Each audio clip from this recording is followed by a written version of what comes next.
हाँ माँ, मैं बिल्कुल ठीक हूँ, आप मेरी चिंता मत कीजिए। अच्छा ये बताइए कि भैया और पापा कैसे हैं? अच्छा। अरे माँ, क्या हुआ? अभी तक तुम्हारी खांसी ठीक नहीं हुई क्या? ओफो माँ, आप भी ना। ठीक है, आप ना चिंता मत कीजिए। हमारे यहाँ पे बहुत अच्छे डॉक्टर है, और अब की बार मैं मायके आऊँगी ना तो आपके लिए खांसी की अच्छी सी दवाई लेकर आऊँगी। देखना, आपकी खांसी यूं छूमंतर हो जाएगी। बेटी गुलाबो, मेरी खांसी की दवाई तो लाना। अच्छा माँ, मैं आपको ना 10 मिनट बाद फ़ोन करती हूँ, ठीक है? ठीक है माँ, ओके बाय माँ।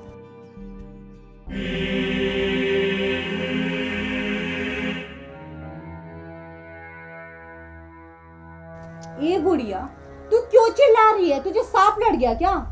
बेटी गुलाबो, तू हमेशा इतने गुस्से में क्यों बात करती है मुझसे? कभी प्यार से भी बोल लिया कर। मैं तेरी सास नहीं, माँ हूँ। बुढ़िया, अपनी जुबान ना तो कम चलाया कर, वरना एक दिन से काट कर फेंक दूंगी, समझ गई? और एक बात तो ध्यान से सुन ले, तू मेरी माँ नहीं, तू मेरी सास है, सास। बेटी, मैं तेरी माँ ही हूँ। अब ये ना माँ वाला ढोंग बंद कर और चुपचाप सीधे सीधे बता दे कि तूने मुझे किस काम के लिए यहाँ बुलाया है। बेटी, आज सुबह से ही ना खांसी ने मुझे बहुत परेशान कर रखा है। तू मुझे मेरी खांसी वाली दवाई ला दे। क्यों बुढ़िया, तू खुद अपनी दवाई नहीं ला सकती क्या? तेरे पैरों में मेहंदी लगी है, और अगर दवाई मंगवानी है तो अपने बेटे से मंगवा ले। और अगर आज के बाद मुझे दवाई के लिए बोला ना तो। बेटी, मैंने मटरू को कई बार दवाई के लिए पैसे दिए, पर वो उन पैसों की शराब पी जाता है। तो फिर इसमें मैं क्या करूं? आखिर बेटा तो वो तेरा ही है ना। और वैसे बुढ़िया, तू हमेशा बीमार ही रहती है। कभी तेरे सिर में दर्द, कभी तेरी कमर में दर्द, कभी तेरे पैरों में दर्द। तू तो चलती फिरती बीमारी की दुकान है, दुकान। हाँ, अगर तू माने तो मैं तुझे एक सलाह जरूर दे सकती हूँ। हाँ बेटी, बोल, मानूंगी। तो फिर बुढ़िया, तू किसी कुएं या नदी में जाकर ना डूबकर मर जा, और कम से कम हमें तो चैन मिलेगा।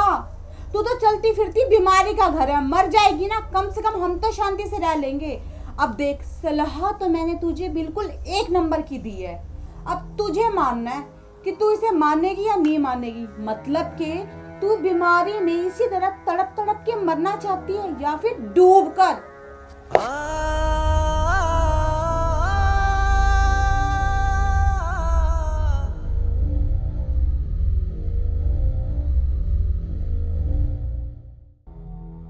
आइडिया। इस बुढ़िया से ना पीछा छुड़ाने का सबसे बढ़िया तरीका है, इससे बढ़िया तरीका तो कोई हो ही नहीं सकता। बुढ़िया को बहुत जोर की खांसी की बीमारी है।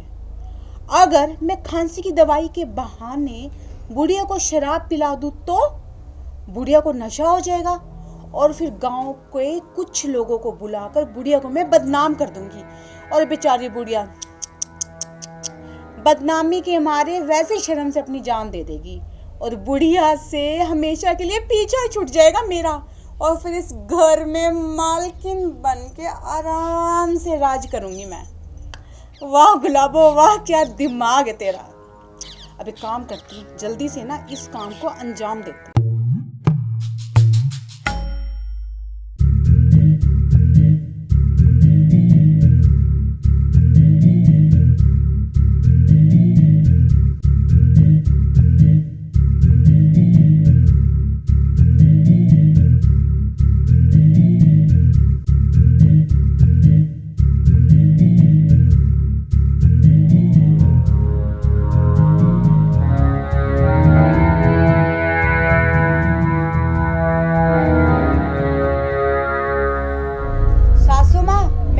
खांसी की दवाई लेकर आई हूँ।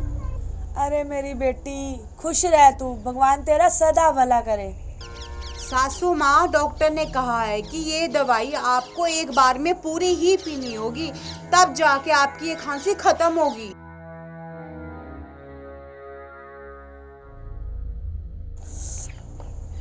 बेटी ये तो बहुत कड़वी है, मुझसे नहीं पी जाएगी।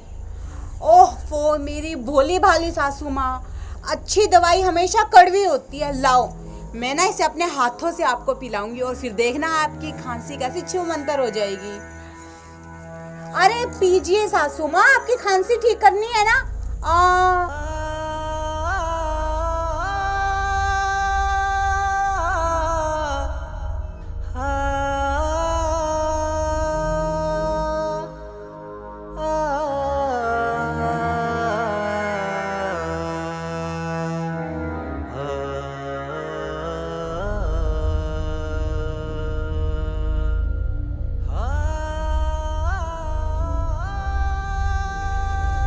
अब आएगा मजा बुढ़िया, जब सभी गांव वालों को पता चलेगा कि मेरी सास तो शराब पीती है। तेरी कितनी बदनामी होगी।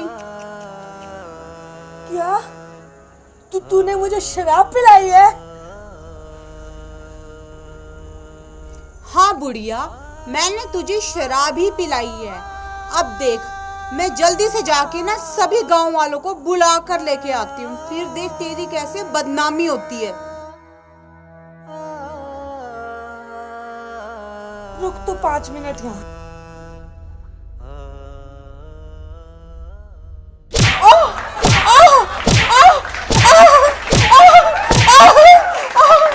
सासू माँ, मुझे माफ कर दो। मुझसे बहुत बड़ी गलती होगी जो मैंने आप पे इतने जुर्म किए। मैं ना अपनी माँ की कसम खा के कहती हूँ, आज के बाद ना आपके साथ गलत व्यवहार नहीं करूंगी। आप मुझे माफ कर दो। नहीं, अब तू जा, गांव वालों को बुला कर ला, जा। अरे नहीं सासू माँ, अपनी माँ की कसम खा के कहती हूँ, आज के बाद ना मैं आपके साथ बुरा बर्ताव नहीं करूंगी। बस आप मुझे माफ कर दो।